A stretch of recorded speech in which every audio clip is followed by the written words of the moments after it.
Hi, this is Joe Chambers. Welcome to Musicians Hall of Fame Backstage. Today's show is the complete interview that we did with John Jorgenson. Bonus parts as well as all 4 of the individual clips that we've shown. Hope you enjoy it. If you do, be sure to hit like, subscribe, and the notification bell so you don't miss any of our new content. Once again, the complete interview with John Jorgenson.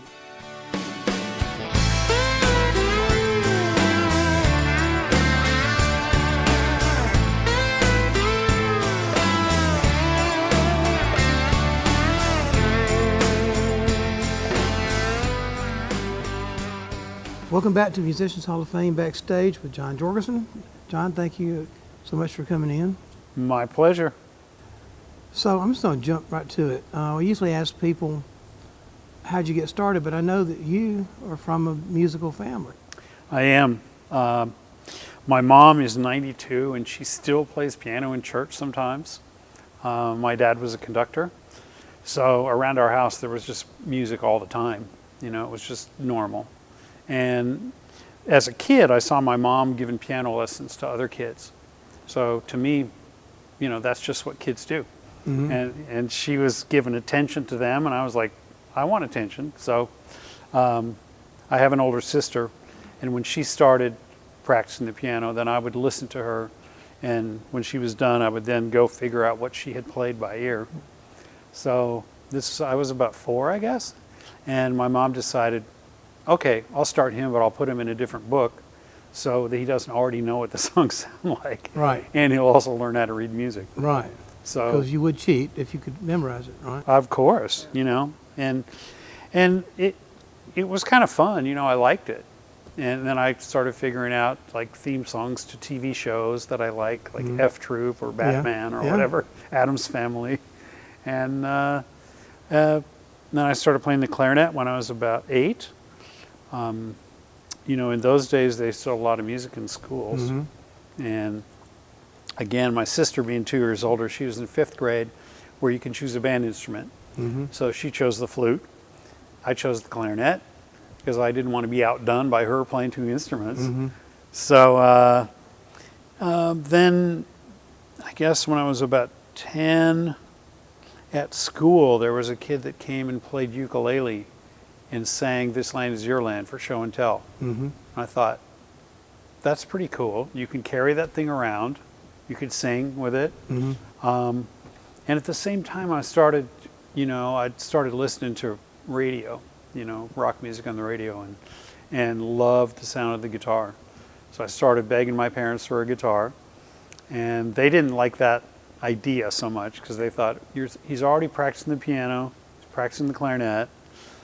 You know, he's got to have time to be a kid. All right. You know, and plus they thought the guitar was not a serious instrument. Right. And that it would be like a phase, that I'd get over it. But I didn't. I mean, I was like determined. So did they teach you how to play guitar? Did they know, or did? No, they didn't know. They didn't know anything about the guitar. But it took about 2 years of, you know, kind of begging. Did you take lessons? I did. I finally. You know, I was borrowing people's guitars to try to learn how to play, so they figured, okay, he's serious. Right. And then for Christmas, I got my first guitar, electric guitar. What was it? It was a St. George, which was a Japanese, kind of like a Jaguar. Yeah. And there was a store in Hollywood that imported them and sold them. So you had moved from Wisconsin to Hollywood by then? California. Yeah. We moved there when I was 1. So even though I was born in Wisconsin, I'm basically a Californian. Yeah. And so that guitar, you know, I started listening to records of the Guess Who, the Beatles, the Rolling Stones, Buffalo Springfield, Byrds, anything I could learn, you know, by ear. And that summer, there was free guitar lessons at the community college in San Bernardino, which is kind of the next big town to Redlands. Mm-hmm. And I went in there with my guitar and little amp, you know, and the instructor says, okay, no electric guitars allowed. And I was like heartbroken. You know, I came out to my mom waiting in the car and she's like, they won't let me come back. I can't, you know, I have to have an acoustic guitar. So as an early birthday present, my parents bought me a Yamaha FG 180 acoustic, which was Yeah. actually a pretty darn good guitar. Yeah. You know, Well, I was going to ask you, what was the name of the electric one again? St. George. Was the action tremendously high on it? It wasn't terrible. You know, it was. My dad took me to this little guitar shop in Redlands called House of Note, Yeah. and you know he was going to buy he wasn't going to buy a new guitar. You know, he was going to buy a used guitar, and my whole thing was it has to be easy to play, because the ones I'd been borrowing were like terrible. You know, Yeah, I tried right. to put socks over my hands and Oh, all yeah, that stuff. yeah. You know, so the first I remember they let me try a white Telecaster. I didn't know what a Telecaster was, but I remember it was a Fender and it was white and it was that shape, you know, and I think it was $75. This would have been 1968. So it was probably a 3 or 4 year old guitar, Yeah. you know, and I was like, yeah, Dad, this is pretty easy to play. And he's like, well, what do you have that's less than that? Yeah, You know? yeah. And so they showed me this St. George, which wasn't quite as easy as the Fender, but it still was okay. I have to ask, you still have it? No, Well, see, you would have traded the Fender too probably then, so don't have to grieve about it too bad. no. Well, what I did was, okay, so it didn't look like any of the guitars the Beatles had. Yeah, okay. Right. Yeah. So I got a Hofner guitar pretty soon.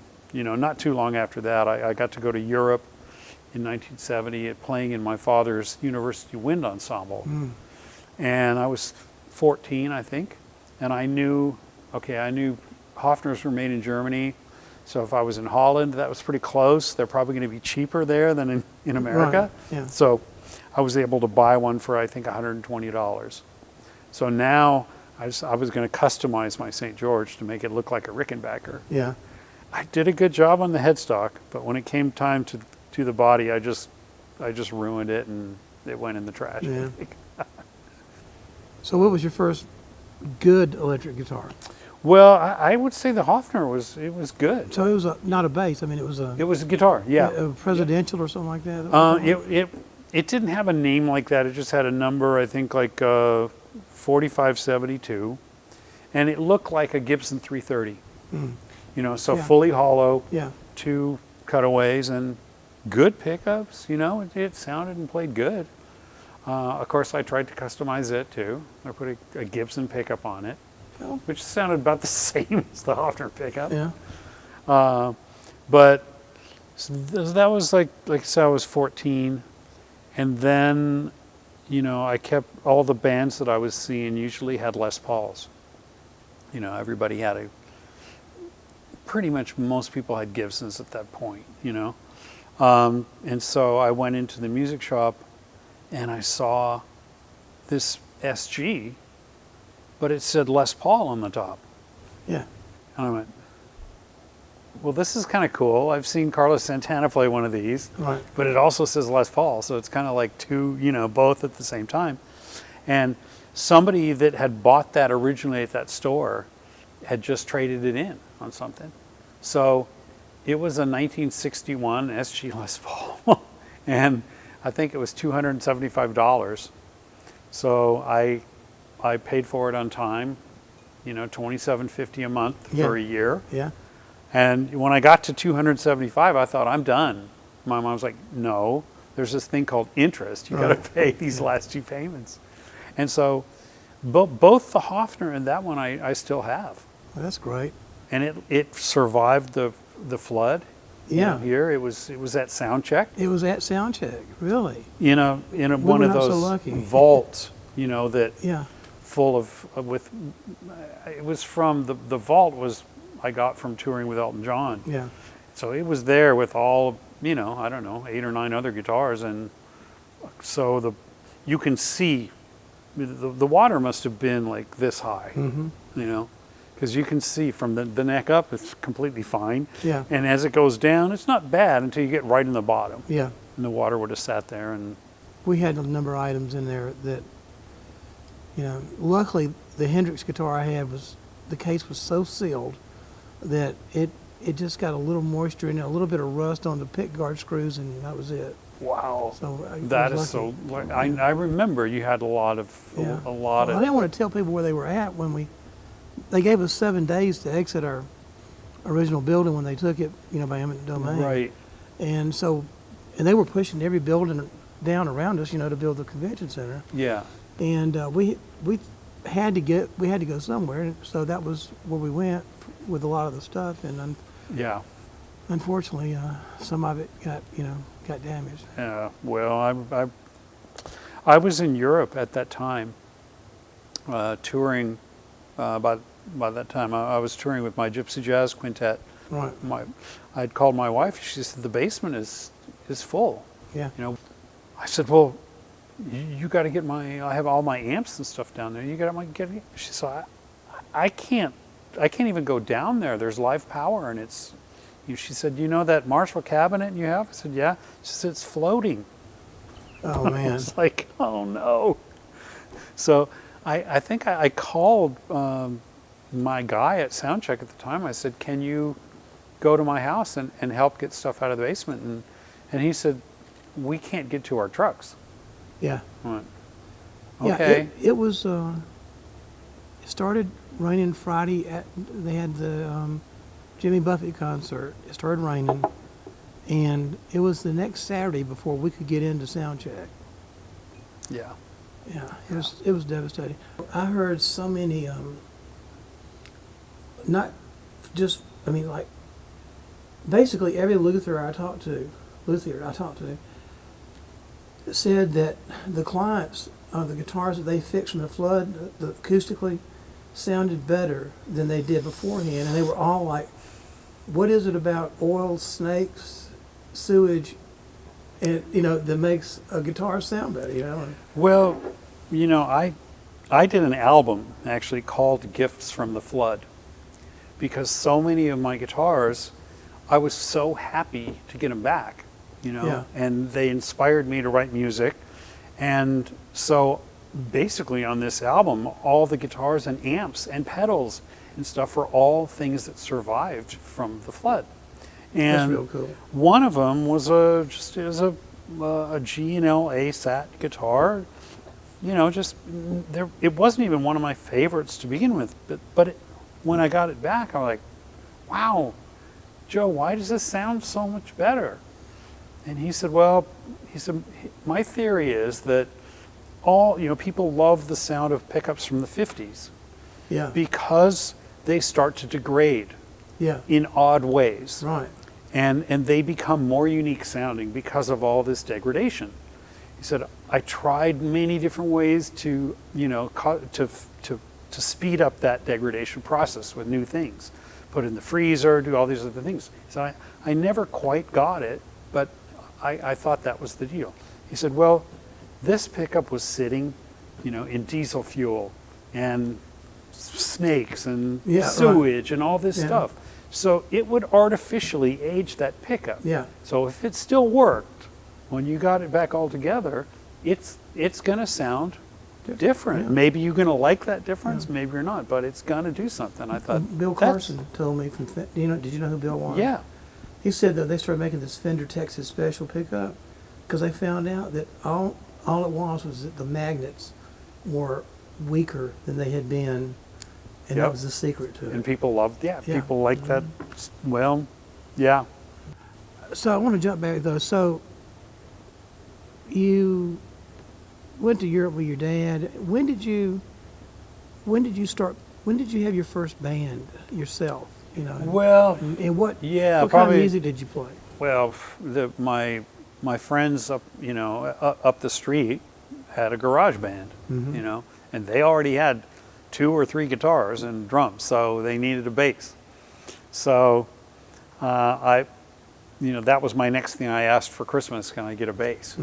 So my parents got me a very cheap, kind of a Hofner copy, made by Audition, and so I played bass with them, and then it was music like like Beatles, Santana, Creedence, The Who, Grand Funk Railroad was big with us, Free, all kind of stuff that garage bands of the day could play. Yeah. And then I also was involved at the university where my dad worked, And so I started playing with some guys from the university that were quite a bit older than me, and I was playing guitar and was using my Hofner guitar. And so that really kind of pushed me, I think, because I was playing with people that were so much older, Yeah. and I didn't want to be looked at, as the kid. So I was really lucky. And same thing, we were playing like Stones and Jay Giles Band and Billy Preston and Santana. And So now you just had we're filming this in July, and you just had a birthday, right? Yep, And you're born in 54. 56. 56. Okay. Yeah. It's me that was born in 54. Okay. Sorry. That's all right. Yeah, but I have a birthday this month too. I was thinking, well, so okay, I was thinking we were the same age, but I'm just a you're a little child. younger. Yeah. Yeah. okay, we were listening to the same music though. That's Sure. pretty much so. Yeah. I love all, of course, Hendrix and Zeppelin and the Beatles, and Yes, when I discovered that, that was pretty cool, because I was also a classical musician. I was still, studying clarinet and bassoon and saxophone. Were you able to take your knowledge from playing woodwind instruments and whatever else that you played, and could you roll that into guitar? That Yeah, knowledge? I think so, because, reading the music, that was the same. No, the notes are the same, whatever instrument you play on, and dynamics are the same, and tempo and tuning, and all of that. I think it all really helped me. It's not directly technical for the guitar, but I think for every instrument, the music is more important than the technical aspect, and I was very lucky, I think, because I was, so much music was coming at me all the time, So, when did you get into Django? What age? That was, so all through high school and college, I was studying the woodwinds, classical, and playing in orchestras and things like that. And then playing guitar in either rock bands or jazz bands or stuff like that. I didn't really know country much. I didn't really know bluegrass. And then I graduated college in 1978. That year, that summer, I got a scholarship to be part of the Aspen Music Festival, which is a huge classical music festival. And they wanted to add jazz to their program. So I got a scholarship as a jazz bass player. Well, they paid for my room, but they didn't pay any, and they paid tuition, but no food. So I had to figure out how to make money to eat. And I saw an ad that said, wanted acoustic jazz bass player for immediate gigs. I went, okay, I can do that. So I checked out an upright bass from the school, and I went to the audition, and it wasn't jazz, it was basically Grisman music, like dog music. So half bluegrass, kind of jazzy bluegrass, really. Mm-hmm. And I'd never heard that before. His first album had just come out maybe a year before that. So I went, I like this. I like that sound of that mandolin. I like the flat picking guitar. I like the sound of the fiddle. So that got me interested in learning mandolin. And then when I came home from that, I went to Disneyland just for fun to see some friends that were playing there. And I had worked at Disneyland many times, since probably age 16, 17, usually in, rock bands and stuff like that. And my friend said, hey, they've asked me to put together a band that can play bluegrass half the day and Dixieland half the day, and change outfits, change locations, right? So I'm looking for somebody that can play bluegrass fiddle and Dixieland cornet. Do you know anybody? I'm like, no. I said, but I can play the mandolin and the clarinet. Okay, the mandolin was kind of a lie. I was just barely learning it, and the clarinet wasn't a lie, but I didn't know Dixieland. or jazz on the clarinet. I was a classical clarinet player, but I needed a job. So he said, okay. And it was originally supposed to be like a temporary, like 3-month job or something, because they were opening a new ride, the Thunder Mountain Railroad. And so the lines would be so long, they would want a bluegrass band to, play to these people, move here, play to these people, and entertain the people. So, we learned 3 or 4 songs in each style, and just moved somewhere else and played those again. And the other players were good. One of them has since become a successful comedian named Dick Hardwick. He's performed on the Opry before, and the banjo player was an incredible banjo player, and he could play plectrum Dixieland style and 5-string bluegrass style and tenor style as well. And then the bass player could play tuba for the Dixieland and string bass for bluegrass. So they ended up hiring us full time. We tricked them, we fooled them. Yeah. So during that time, I thought, well, okay, I don't want to just pretend to be a mandolin player. I don't want somebody to come and see this guy and go, oh yeah, he's a guitar player. Right. So I really, really studied it, and Jesse McReynolds and Bill Monroe and, Bobby Osborne and of course Grissman and back to classical mandolin players like Dave Apollon. But meanwhile, here I am every day playing mandolin and clarinet, but I consider myself a guitar player. So I want to try to figure out how I can squish that into there. So I kind of talk the other bandmates and the bosses into letting us create this third entity with yet different instruments and another costume change and another area. Yeah.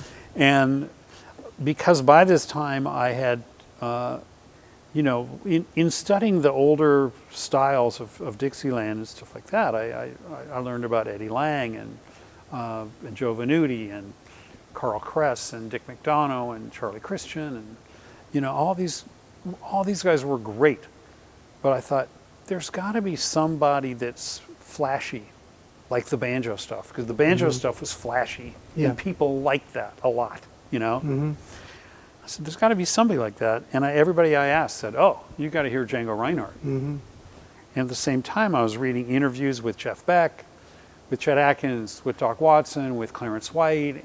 All these guitarists that I admired all refer to Django. Okay, we're going to take a break. When we come back, that's what I was going to ask you about was what was it about Django that drove all, like Chet and people like that, crazy? We'll be right back. The Musicians Hall of Fame and Museum has been celebrating the men and women who make the music of our lives since 2006. The Musicians Hall of Fame is the one and only museum in the world that honors the musicians that played on the greatest recordings of all time. It's a music city, huh? It's, where else are you going to get the cats, all the cats that are in this room? From Hank to Hendrix, from LA to Nashville, the Musicians Hall of Fame will take you on a musical journey highlighting the talented musicians that created the soundtrack of our lives. Come see what you've heard, and while visiting, check out the interactive Grammy Museum Gallery at the Musicians Hall of Fame. Located in the heart of downtown Nashville in the first floor of the historic Nashville Municipal Auditorium. See you soon at the Musicians Hall of Fame and Museum. Welcome back to Musicians Hall of Fame, backstage with John Jorgenson. So when we cut loose, I was just asking you, Les Paul loved Django Reinhardt. Chet loved Django. Obviously you. Yeah. The guy had a terrible accident, and he turned it into, I don't know, is that what made him so unique? Could you just elaborate on that for a second? Sure, yeah. Well, I think one of the reasons why, Chet and Les Paul and George Benson and Jeff Beck and the Beatles and Tony Rice and every guitar player in every style loves Django. I think because there wasn't anybody before him that was that dynamic and flashy and did stuff that you didn't even think was possible. You know, I mean, maybe there was, but whoever it was wasn't recorded and nobody knew. Django was, he grew up in a musical family too. His parents, he was a gypsy, and his mother was a dancer, his father was a band leader, and they would travel and do a musical show all around Europe, you know, for people. So again, he was with it since a very young age, and he was very, very gifted, you know. And at 14 years old, he was already earning money for his family by playing with the top accordion players of the day. And in France, they lived outside of Paris. In France, the style of music called musette was the popular dance music. And that would be what we would look at like a honky-tonk. They were rough, and people were in there dancing, and there'd be fighting, and you know, the band would actually be in a little like a Juliet balcony kind of a thing, and they'd pull up the ladder after they got up in there because they didn't want anybody Close to the Blues Brothers with the thing coming down. Very, yes, you know. So anyway, at that young age, he was already sought after, and he was playing a banjo guitar, so guitar tuning, but with a banjo body, so that it would be loud, right? Well, then when he was 18, he was living in a wooden caravan with his wife, and she had created all of these like celluloid flowers that she was going to sell the next day for people to put on graves. Well, those are super flammable. They're also in a wooden caravan.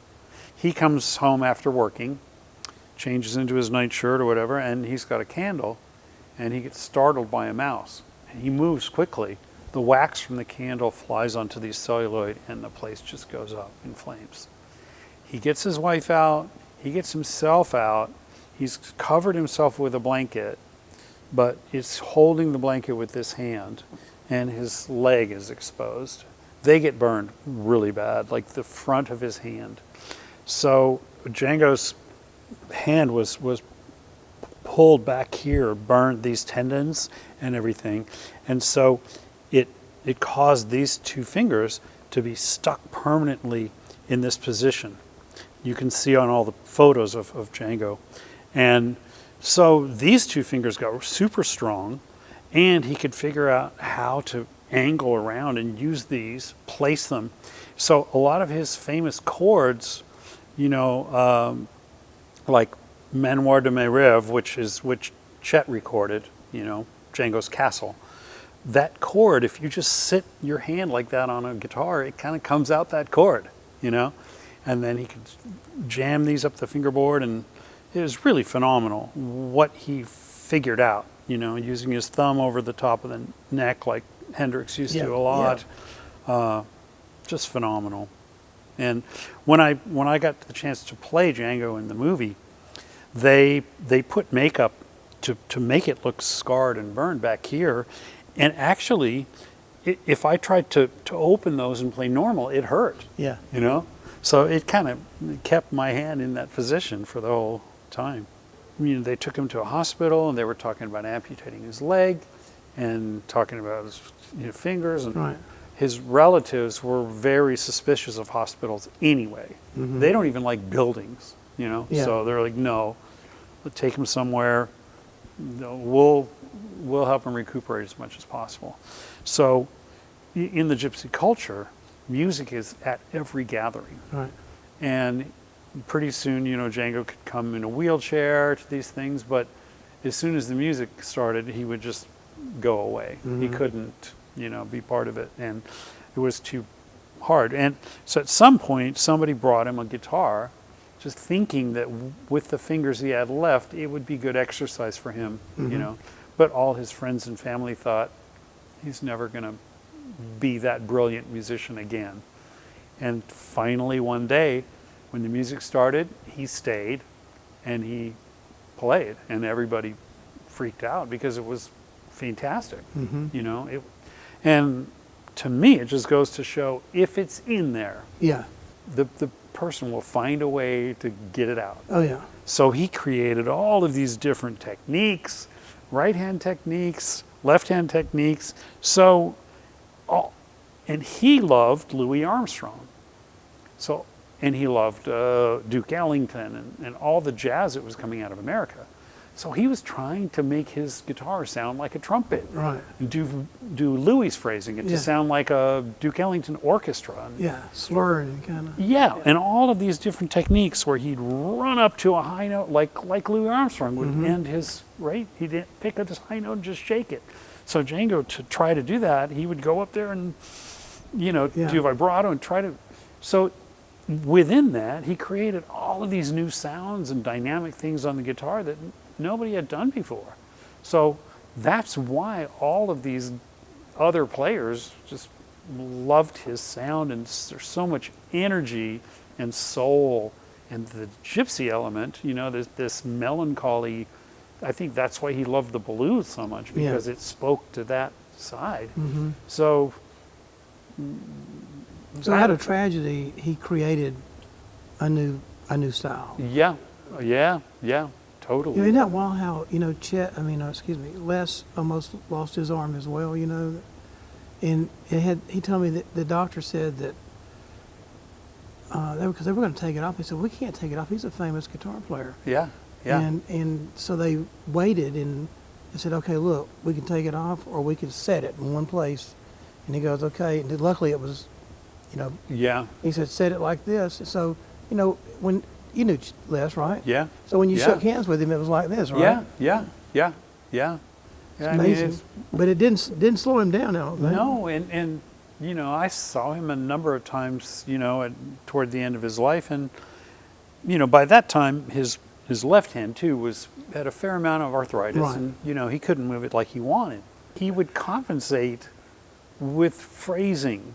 It kind of goes back to what I say. It's like the music is the most important thing, no matter what instrument or technique or whatever.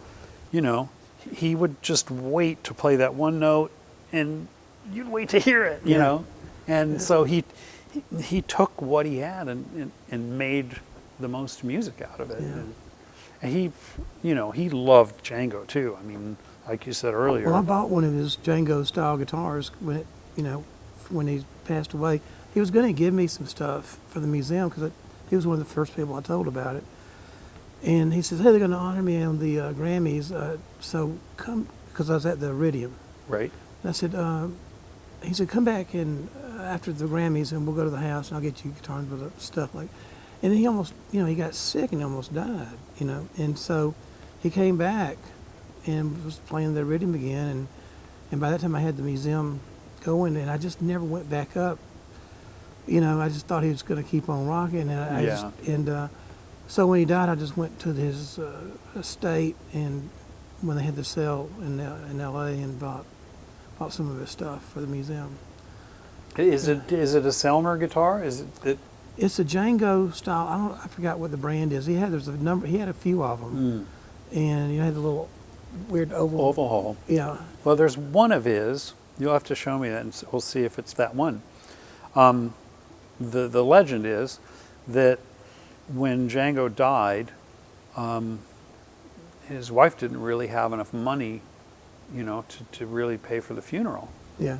And Les found out about that and just went around to all the publishing companies in New York and, got money that was owed to Django and brought her over a sizable amount of money. Mm-hmm. And she was so grateful, she gave him one of Django's guitars. I think mine is the one I've got is probably like a replica or a copy, Okay. Not one of them. Well, that particular guitar, he then sort of did what Les would do. He put a pickup on it. Yeah. He cut away a little bit of the top. Yeah. And he put a tone and volume control on it. Yeah. And these were strictly acoustic guitars. So, and then at some point in the 80s, I guess, he was sorry that he had done this. And I'm not sure if he was friends with Mario McAferry, who was the designer of those guitars. Mm-hmm. But Mario also lived in New York at that time and was friends with John Monteleone. So John Monteleone, as you know, is an incredible builder of mandolins and guitars. Mm-hmm. So I had commissioned him to build me a mandolin at that time. And I went into his shop a couple times to choose the wood. And he said, you might be interested in this. Here's the guitar that Django's widow gave to Les Paul. Right.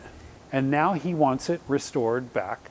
And so here was this guitar, and I, it was in pieces. Yeah. But it was like, wow, okay, this fingerboard, I know Django played on this fingerboard, and so did Les Paul. Yeah. And here, so that guitar, you can see it in that Chasing Sound documentary. Yeah.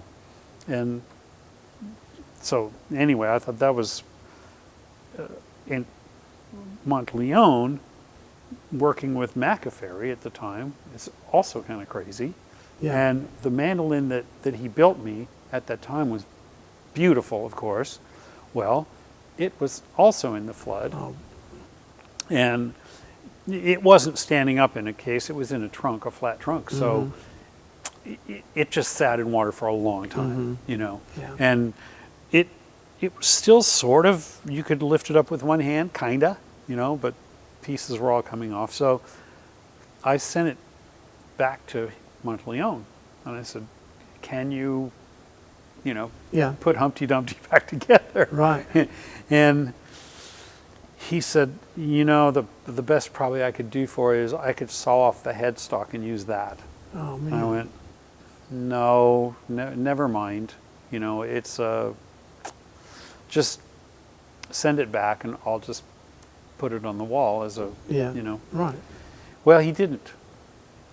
And so about a year later, I was playing, Albert Lee and I were playing together in Long Island, and John Monteleone came to see us, and he said, that mandolin's been hanging on my wall. I think I can use more than just the headstock. I think I can use the headstock, the neck, the fingerboard, and the neck block.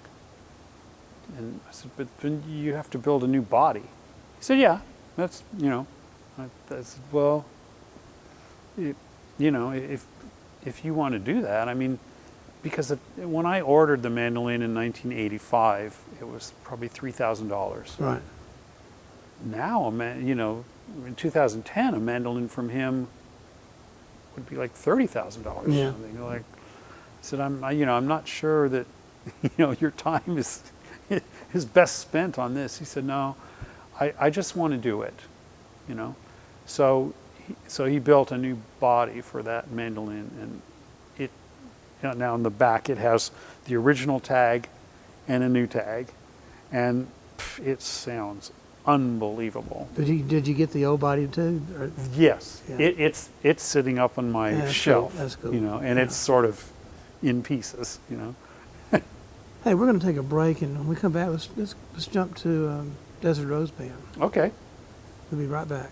Hey, Musicians Hall of Fame and Museum Backstage fans, check out our new backstage gear. From t-shirts to coffee mugs, we've got you covered. Not yet a fan? Check out our YouTube channel and enjoy some intimate conversations with the world's best musicians. Welcome back to Musicians Hall of Fame Backstage with John Jorgenson. So, tell me about Desert Rose Band. How did that come about? Okay. Yeah. I met Bill Bryson, who had played bass in Country Gazette with Roland White, and he had also been part of the Bluegrass Cardinals. He wrote the great song Girl at the Crossroads Bar. He wrote Riding on the L&N. He's just a great guy. And then Bill started playing with Chris Hillman. And in Chris's band was Al Perkins and Bernie Ledden, and they were an acoustic quartet. And at some point, Bernie decided he didn't want to do that anymore, and he wanted to move to Nashville. And so he had been living in California. So there was a spot open in Chris's quartet, and Bill recommended me. And then around the same time, I went to the NAMM show, the January NAMM show also in Anaheim. Right. And David Grissman was there. He was presenting a mandolin, a signature model mandolin that the Saga company had made. It was a copy of his Monteleone mandolin. Okay, so he's there, sitting there, and I had never met him at this point, but I was a fan. And I was there with a Django style guitar. And I said, hey, if you have to sit here and demonstrate this mandolin, do you want to jam? And he was like, yeah, of course I do. So we started jamming Limehouse Blues and Sweet Georgia Brown and, minor swing and whatever. And while we were playing, Chris Hillman and Al Perkins walk up. And what better credibility could I have than be jamming with David Grisman? They didn't know. I just met him seconds ago. Right, yeah. But, he'd already heard my name. Now he sees me playing with Grisman. And then shortly after that, he said, look, I've got a spot, open in my band. Come up and we'll play together and see if it works out. And, he loved Jess McReynolds too. So the fact that I could cross-pick like Jesse, he liked that. And Chris at the time would switch back and forth between mandolin and guitar. Mm-hmm. So I could do the same thing. So if he wanted to play, mandolin, I'd play guitar. And so I played with him. We did a couple of tours, and we played in Europe, and it was nice. It was a good sounding quartet. Then he got the chance to open for Dan Fogelberg and back him up when he was promoting his album High Country Snows. Mm-hmm. Well, Chris wanted Herb in that group for his banjo playing and his singing. So Herb came and replaced Al. So now it's Chris, Herb Peterson, myself, and Bill Bryson. Basically 2/3 of what would be the Desert Rose Band. Mm-hmm. During this time, the songs that Chris was bringing in, that he was writing, I really liked them. But I said, Chris, these really need drums and electric guitar and pedal steel. And he was like, no, I don't want to do that. He'd been through all these other bands by that time. Mm-hmm. The Byrds, Flying Burrito Brothers, Manassas, McGuinn Clark Hillman, Souther Hillman Furay, blah, blah. He's just like, no, I'm just happy doing this acoustic thing. I said, okay. So then my next step is I had a little home studio, and I made some demos of what I heard in my mind, which was like a combination of the kind of guitar sounds from Britain, like the Pretenders, mm-hmm. but vocals like Bill Monroe, Yeah, yeah. And so he heard these and went, oh, okay, I see what you're talking about. So then we tried, we brought in a drummer and a steel player and tried a couple of shows as a 6-piece band. And the second one, they weren't the right guys. Mm-hmm. And in the break, I was walking up to him to say, you know what, if you like this, please have it with my blessing. I don't like it. And before the words came out of my mouth, he said, this is not happening, is it? I said, no, it's not. I said, I know the guys.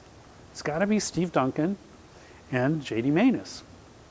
And Steve, I had already played with. I had a band called the Cheatin' Hearts, which was Bill Bryson, Steve Duncan, Sneaky Pete on pedal steel, mm-hmm. Bob Moore's now wife, Kitra, who had not met him yet at that time. She was one of the singers. I was one of the singers. And then we had another guy named Bob Knight on acoustic rhythm and vocals. And Kitra and Bob and I sang the 3-part harmony, and Sneaky and Bill and Steve were the rhythm section. So I already knew, I knew Sneaky was not the right player for this band, but I knew JD was. So I by that time, Kitra had met Bob Moore and moved to Nashville, wasn't part of that band anymore. The band kind of fell apart. But I had a gig still booked for that band, and I had to have something to take. So I hired Bill, Steve, JD, Chris, and myself, and I gave them tapes of Chris's songs so they knew what they sounded like, so he could hear what the band would sound like. And so he went, okay, I see where you're going with this. And so literally, I think the second gig that we played with the final lineup was at the Palomino in North Hollywood. And there was somebody from Curb Records, Dick Whitehouse was there. Yeah. It was during ACM time, so there was a lot of country music business people around Southern California. And we got signed to our deal then from that gig. So it just happened. Well, as Chris, Chris just had a book come out called Time Between last year, and he describes me as relentless with this idea. And I guess I was. I just heard it in my mind. And then I was really happy that when country radio heard it, they liked it too. They could hear that it was a fresh sound. We were obviously steeped in the tradition of country music, but we weren't a slave to it. There was some new energy and new sounds. But having, Steve Duncan, who had been part of Rick Nelson's Stone Canyon Band, Right. an early proponent of country rock, and J.D. Maness, who had replaced Tom Brumley in Buck Owens' Buckaroos, Right. And Herb But Peterson. You eventually had Tom too, right? Well, yeah. Tom came and joined the Desert Rose Band after J.D. left. Yeah. So J.D. replaced him in the Buckaroos. Yeah. He replaced J.D. in the Desert Rose Band. And Herb had been in the Dillards, and sang with Linda Ronstadt and Emmylou Harris and all that. So in Chris's history, I was the only one really without a pedigree at that point. But it was You look cool too. So that's another thing. Y'all's videos were really good. I thought. I think so too. I think they were pretty cool. And the guitars y'all played looked so cool as well. I mean, for you. guitar players, and Well, I grew up, just lusting after everything that I thought was cool. Of course, Fenders and Gibsons and Rickenbackers and Gretches and Dan Electros, and so since I was the person in that band that could change the color of the sound, so I ended up bringing a lot of those sounds into it. At that point, nobody in country music was using a Rickenbacker 12-string. right. But I wanted to bring that from Chris's history. Right. And really, own that. Yeah. And it worked. It worked great. And then the 6-string bass, I was loving the way that sounded on some records like Dave Edmunds, how he was using it. I thought that could be cool, so I kind of brought that back into it. And I remember the first day that I rolled my Vox AC30 into the studio to record the first album. Ed C. was our engineer, and he said, "Is that a British Vox AC30?" I said, "Yeah." He said, "I've always wanted to record one of those." And I'm like, okay, instantly, this is my guy. And he was into it. And he got some of the best sounds, I think, for me that I ever recorded, to the point where Brad Paisley, who became a fan later and really loved my guitar sound, Right. he bought the amps, the closest that he could get, and he figured out what kind of guitars I was using. And then I think when he came time for him to do his first album, he tracked down Ed C. and asked him, okay, what mics did you put on Jorgenson's amp, and where did you put them? And, that's right. Yeah, I thought, because Ed's he's a treasure, man. He's done so much of the cool stuff in Atlanta, Paul Davis and the brick stuff, and I think he worked with Nigel Olsson down there. And anyway, that's a whole other side. How'd you go about, briefly, how did you get your G&L and Fender deal with? I mean, that's another great honor to have guitars with your name on them. Very, very, yeah. Well, so at this time, when the Desert Rose Band was starting, I lived in Anaheim. Fullerton is the next town over. That's where Fender came from, and that's where G&L came from. And one of my good buddies, a guitarist named Jeff Ross, he was like the guy that knew everything, He was a little bit older than me. He brought me into bands in LA. He brought me to see people, introduced me to lots of players. He's the one who introduced me to Peter Green and to Alan Holdsworth and to Jimmy Bryant and Danny Gatton, he's Roy Buchanan, because it wasn't easy to find those players in those days. They weren't on hit records necessarily. Yeah, you had to find them. I was a huge Holdsworth fan. He was, jazz don't sell a lot of records, Yeah. So Jeff also was great at doing all the pedal steel bends and stuff on the guitar. I stole all that from him. We had a rockabilly band together for a couple of years back at that time. I played the upright bass. He was the guitar player, and I was, watching all the guitar shit that he did. So, in fact, I was substituting for him. He was substituting for Johnny Meeks in a band of Kitras. He couldn't do it. He recommended me, and I was subbing for him. And the drummer, that's when I met Steve Duncan. So who I'd already seen him play with Rick Nelson, but I'd never played with him. So anyway, Jeff knew Leo Fender well, and to the point where Leo Fender would really want his opinion, because Jeff would tell him the truth. Right. He brought him a guitar that they were so proud of, and all of the brass, George Fullerton and Dale Hyatt, they're all here at the club where Jeff's playing. Right.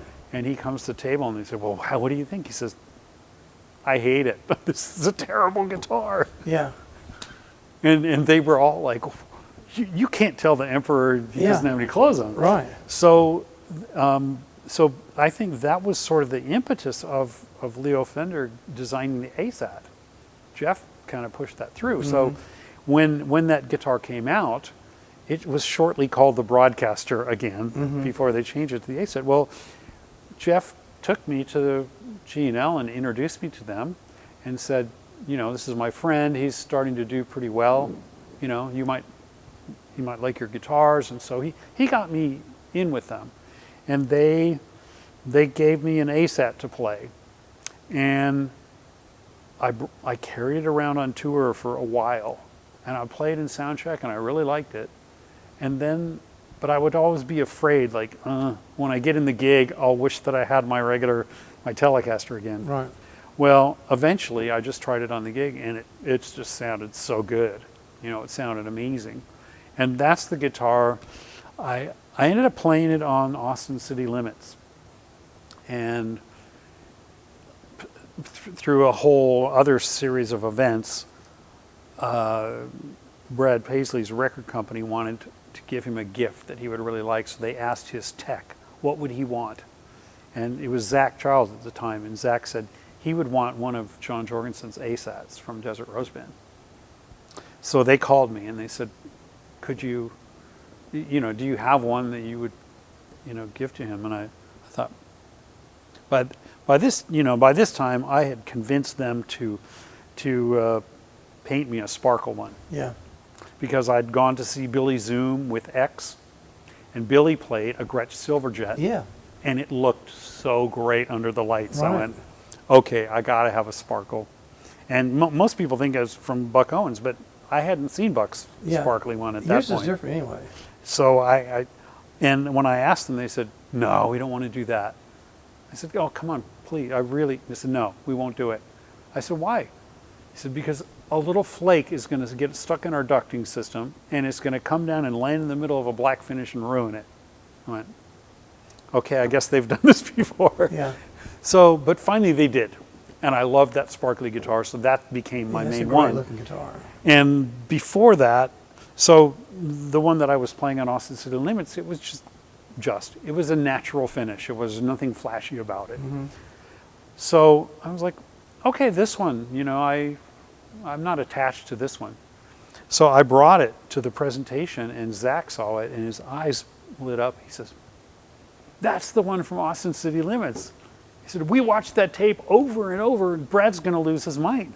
That's the one. He's going to know exactly. And of course, he did as well immediately. So anyway, that's where that one is.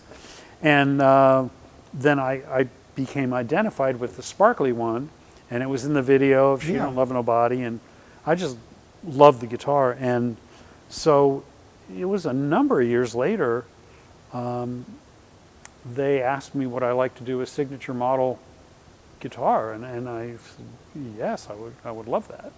So they had changed a lot of things about that model by the time, this was maybe 1995, and I was just starting to tour with Elton John. And so they copied all of the details of that guitar.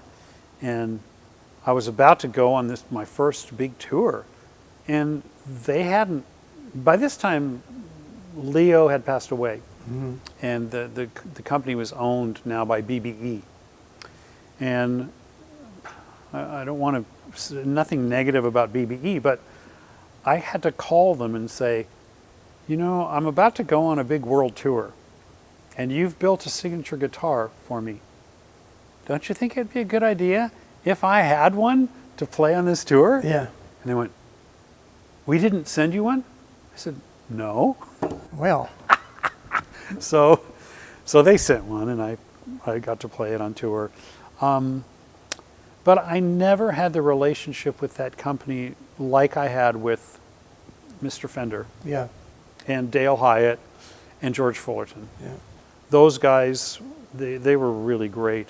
And you know, Leo also would give me prototype guitars and say, what do you think?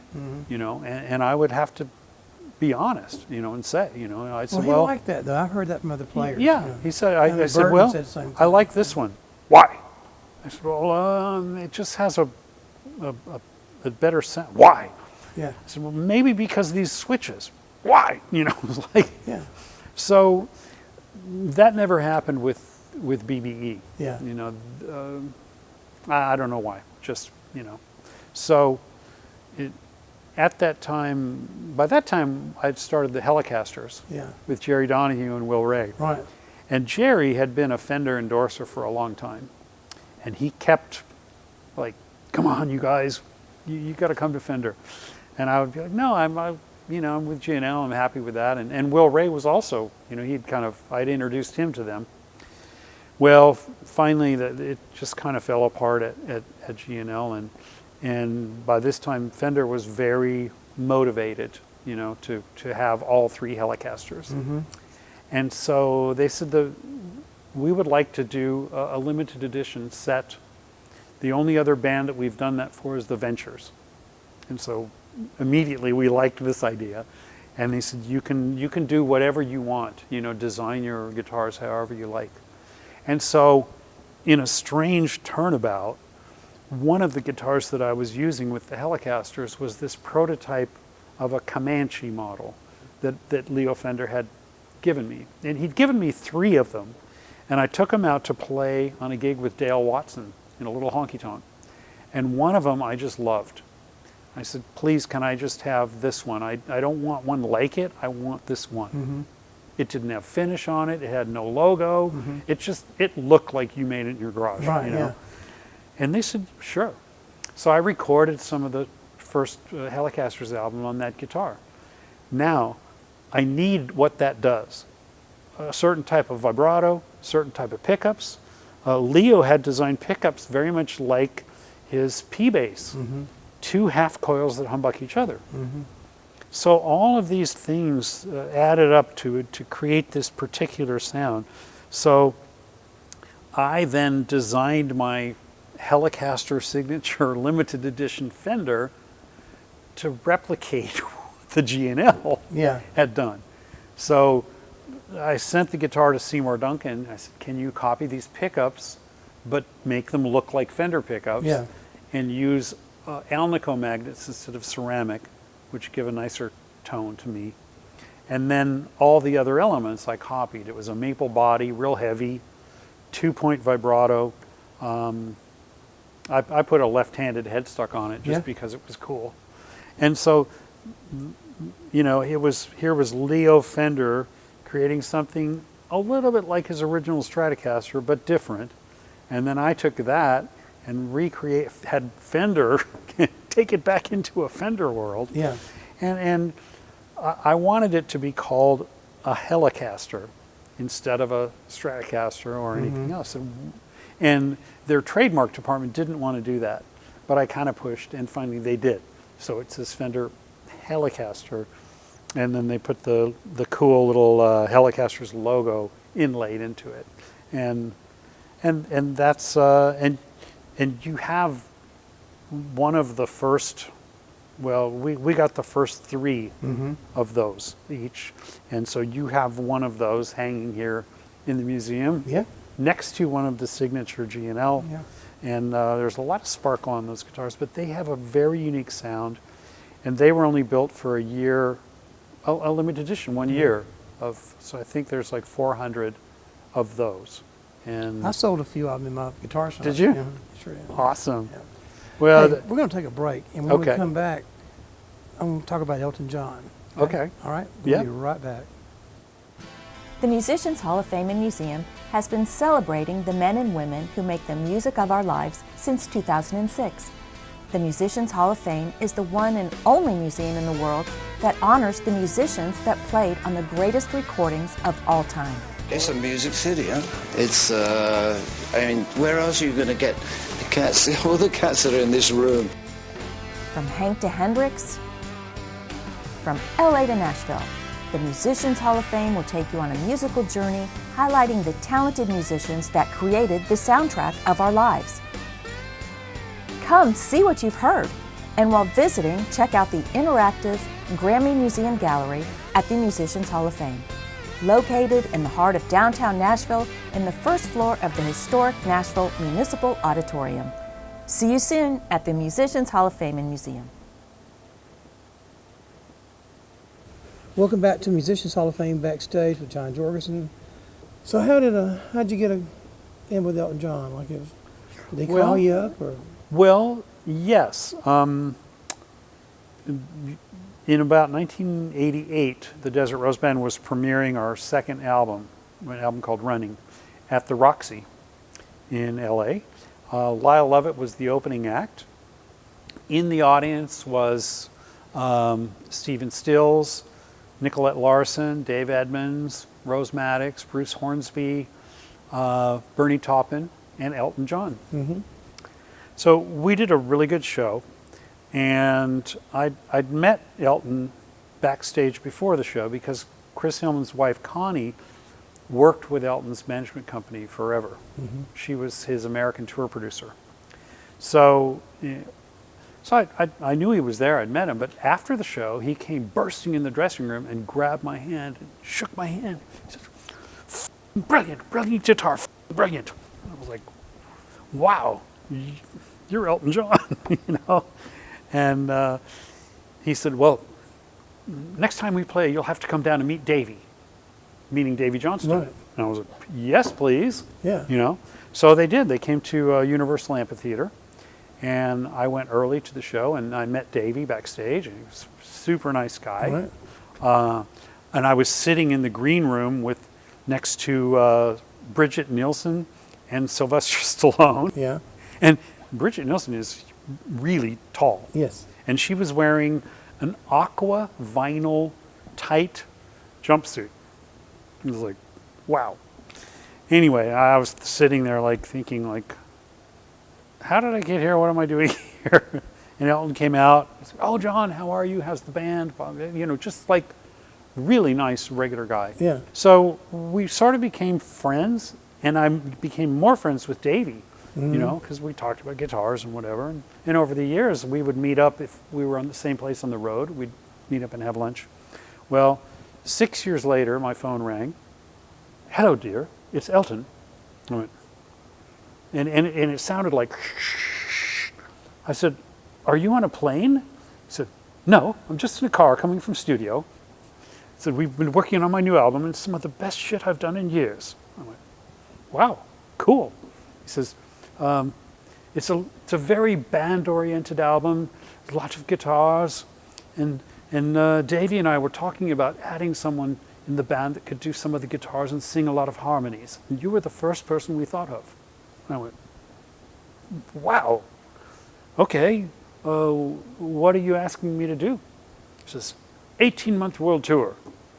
I thought, 18 months, wow, that's long, you know? And I said, well, that's a long time. Could we have a meeting or something? He said, yes, that'll be fine. Beverly Hills, Four Seasons, on Doheny, Sunday lunch, 1 o'clock. I said, okay, I can come to that. He says, you'll have to ask for Binky Poodle Clip. I said, let me just write that down. Binky Poodleclip, that's his name that he checked in under, right? Yeah. He says, yes, dear, it gets worse. Oh my. I said, okay, I'll see you on Sunday then. Binky. And I hung up, and my wife was on the other line on call waiting in those days, and this was a long time that she was waiting. I said, she usually gets mad at call waiting, and I said, you're never going to guess who that was on the other. Because the strange thing was, when Nigel and Dee moved to Nashville, my wife, Dixie Gamble, was producing records and ran Electra Asylum Publishing. So she knew them and introduced them to people for sessions and stuff like that. So I'd never met Nigel or Dee. She'd never met Davey or Elton. Right. So between the two of us, we knew all of them. But so anyway, long story short, I did go meet with him, and I had to ask the very elegant concierge at the Four Seasons for Binky Poodleclip's room. She didn't even crack a smile. She just said, yes, sir, that'll be, 24th floor or whatever. And so he played me his new album, and I loved it. It sounded so good. But before that, I was saying, well, I've just had this album out with a group called the Hellecasters, and we won, Album of the Year from Guitar Player Magazine and Country Album of the Year, and I'm working on a solo album, and I'm also working on a television show with Delta Burke, and I've been working on some films. I was in a film with River Phoenix, and said and flying back and forth to Nashville to do sessions at the time. I said, well, would I be able to continue any of these things? And the tour manager says, no, we'll be much too busy. And I thought, well, there was part of me that didn't want to give up everything that I worked so hard for, even though I was very, honored and everything. And Elton says, well, maybe you're too busy, but I'll just play you my new album. So the first song was Believe. Very Beatle-y, very classic British pop. I loved it. I'm like, I really like that, but that's probably the only song I'll like. Well, the next song comes on called Made in England. Even more Beatle-y, even more classic British pop. I'm like, I really like that one. And then each song, I like that too. I like that. I liked everything about it. And when I was leaving, I kind of thought, okay, it's the music business.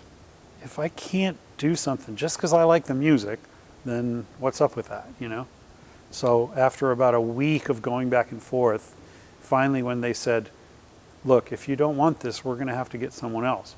And I was like, no, this is my position. I want it. So then the 18-month world tour turned into 6 years of touring and recording and shows. And by the end of that, I really did miss playing gypsy jazz and bluegrass and all the other things. And so I parted company, but on very good terms, and I've been requested back. I kind of liken it to the mafia a little bit.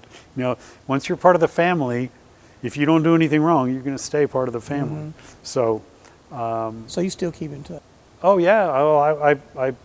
I played for 2 months on his farewell Yellow Brick Road tour in Europe in 2019.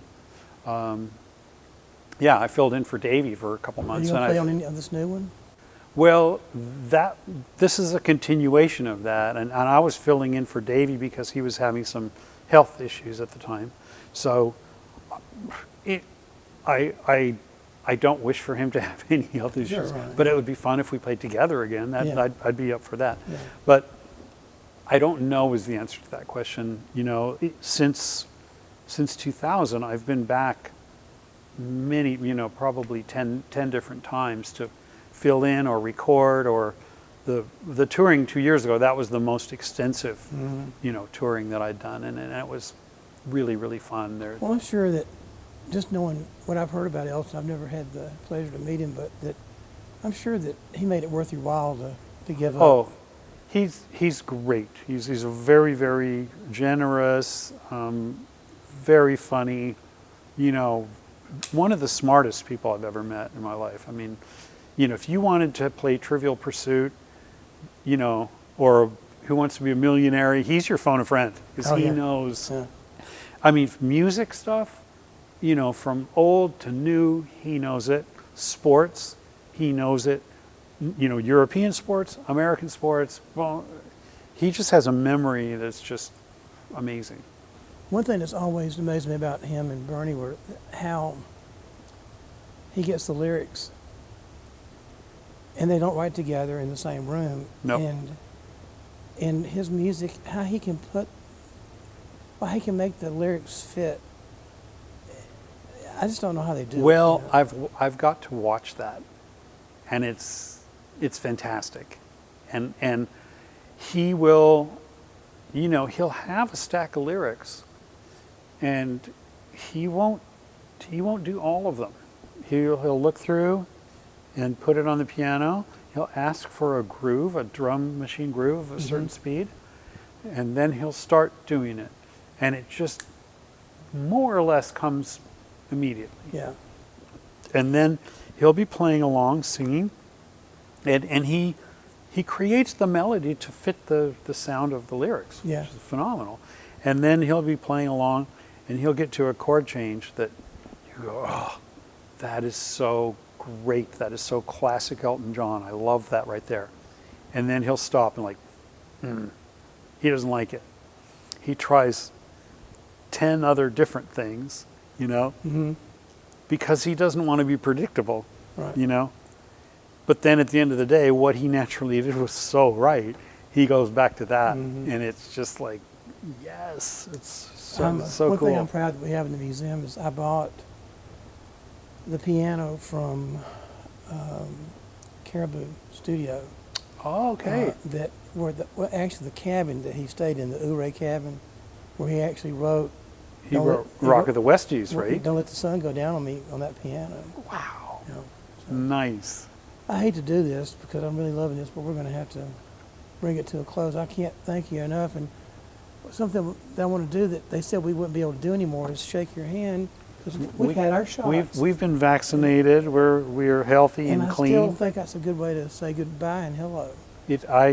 I agree. I'm even a hugger, so I've been I've been waiting for that to come back. But I just want to say too, I'm so proud to be part of the Musicians Hall of Fame Museum. I really, it's a big deal for me to have some of my favorite instruments and clothes and my favorite custom road case here, and Elton's gift. And yes, the Marshall speaker cabinet that Elton saw me flipping through a magazine looking, because I had bought a Marshall head in England, a vintage one, and I wanted a cabinet to go with it. He said, "What are you doing?" I said, "Oh, I'm just looking to see if there's a." He said, "Find the one you want, and I'll buy it for you." Well, now I know how you got it. That's a good deal. Yeah, and I played it on his big picture album, and it's a great sounding cabinet, and I'm just glad that all of that is here with you, and I thank you Door swings both and ways. your staff for creating this. For musicians to see the stuff that made the sounds that they love, it's magic. Yeah. Well, we love having you here. Thanks so much for doing this show, and we'll see you next time on Musicians Hall of Fame Backstage.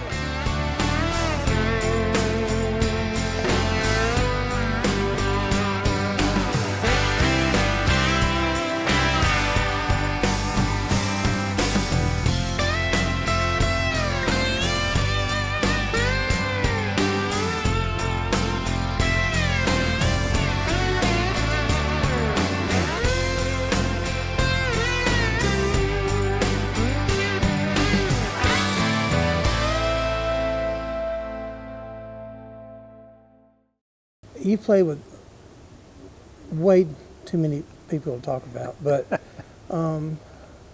what about Mike Nesmith? Well, it's cool to relate Michael Nesmith to the Hellecasters, because I was playing with Michael, this was in the early 90s, and John Hobbs was a good friend of mine, and John had been playing piano with Nez for a long time, and he recommended me. And Nesmith he's just one of the most interesting guys, so artistic. He's always ahead of the curve. I mean, he was doing MTV kind of things and actually pitched that idea to Time Warner.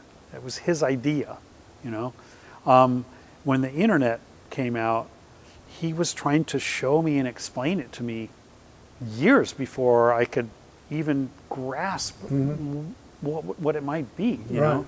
So I always pay attention to him, and he's got great stories. Maybe it ran in his family, Pardon? Maybe it ran in his family. Maybe. I mean, obviously his mother thought outside of the box and, created the whiteout.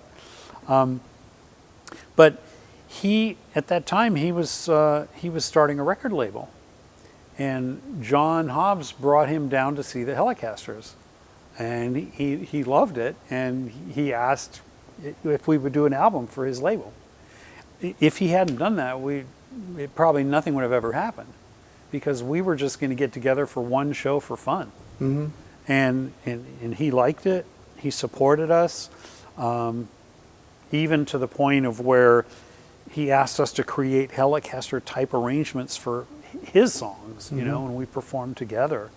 But it's amazing. If you've never seen his audition tape for the Monkees, you need to watch it. You can find it on YouTube probably. It's really interesting. And he told me a great story about meeting Jimi Hendrix for the first time. Mm-hmm. He said Mickey had seen Hendrix in London, and it was Mickey's idea to see if they could open for their tour, right? And Michael had heard his music and loved it. So yeah, of course, let's do that. And he said he would sneak out every show. He would sneak out and put a disguise on and watch Hendrix play. And they were staying in the top floor of a hotel, of course, and of course, screaming Monkey fans down below, and they had the whole floor.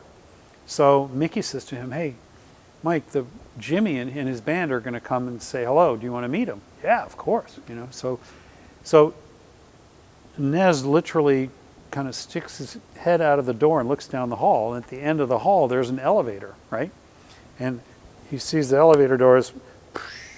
He said, "Here's Jimmy and Mitch and Noel, and they're backlit with their hair and their costumes." And he said it's almost like they floated as a unit out of the elevator down the hall.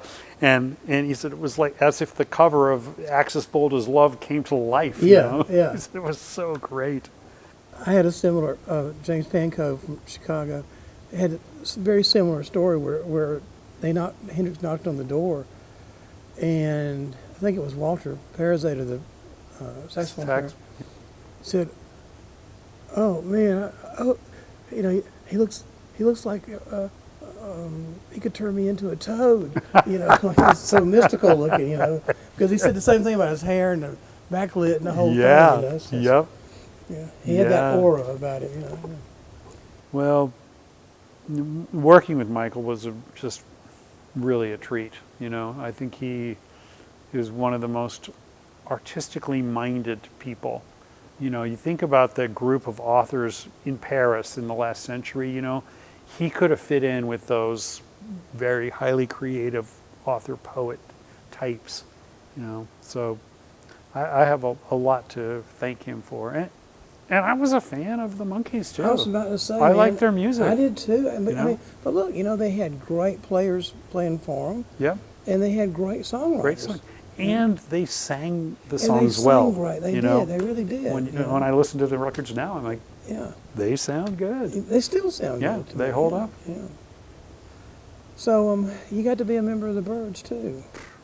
That was kind of unbelievable because I'd been a fan for so long. I mean, I traded 45 so that I could have Mr. Tambourine Man, on a 45 record.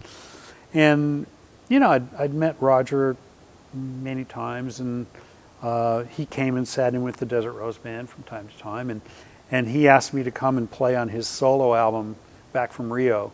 That was a great experience. I loved that. And at one point, David Crosby and Chris Hillman and Roger McGuinn needed to do some concerts to control the use of their name, the Byrds. Mm-hmm. And so they asked me and Steve Duncan to play along with them. And that was magical, really. And at the last concert, the second to last concert, Tom Petty came and sat in with us and played. And then the last concert, Bob Dylan came and sat in and played.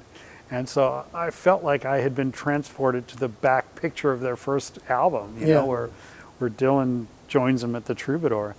And through that, they were also asked to create some new tracks for a box set that was coming out. And they asked me to record, which was here at Treasure Isle. Mm-hmm. And that was a phenomenal experience too.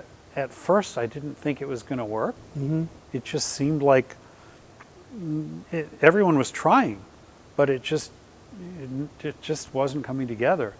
And then all of a sudden, Roger played this line that sounded like a Byrds kind of line, and then David Crosby played a chord sequence underneath it, and it just came together like a jigsaw puzzle falling down the stairs and landing perfectly. Mm-hmm. You know, it's like, wow, it has become the Byrds, you know. And then one of the days,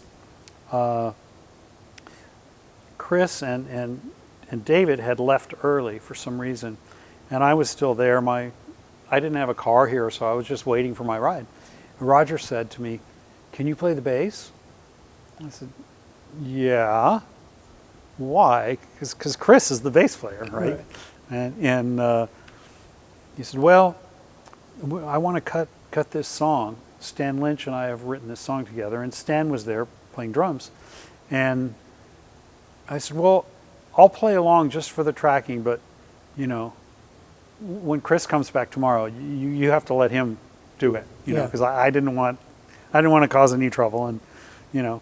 And me being a Byrds fan, I want Chris on the bass. Mm-hmm. So we started playing, and I actually had I don't know why I had it. Maybe Chris had borrowed Bill Bryson's G&L bass Mm-hmm. that Leo Fender had given to him, and so I was playing that bass, and Roger says, "Stop! This is magic. We've got to cut it right now." I'm like, "Oh no." This should be a good thing, but I was like, no. I said, "Okay, but still, you know, redo the bass tomorrow." He's like, we finished, and he's like, "No, that's magic. We're going to keep it." I thought, oh no. So I came the next day to the studio, and I was really nervous, you know, and Chris was in front of the studio pacing back and forth, you know, and I got out of the car, and I was like, you know, like, really, it wasn't my idea, you know, and he was giving it all, like, "No, I'm not," you know, and then finally he just stopped. He says, "I'm just kidding. It sounds great. I don't care." That was, I was so relieved. Yeah. Well, I don't know that I probably would have passed out. Oh, I was close to it. I was close to it. I'll tell you what.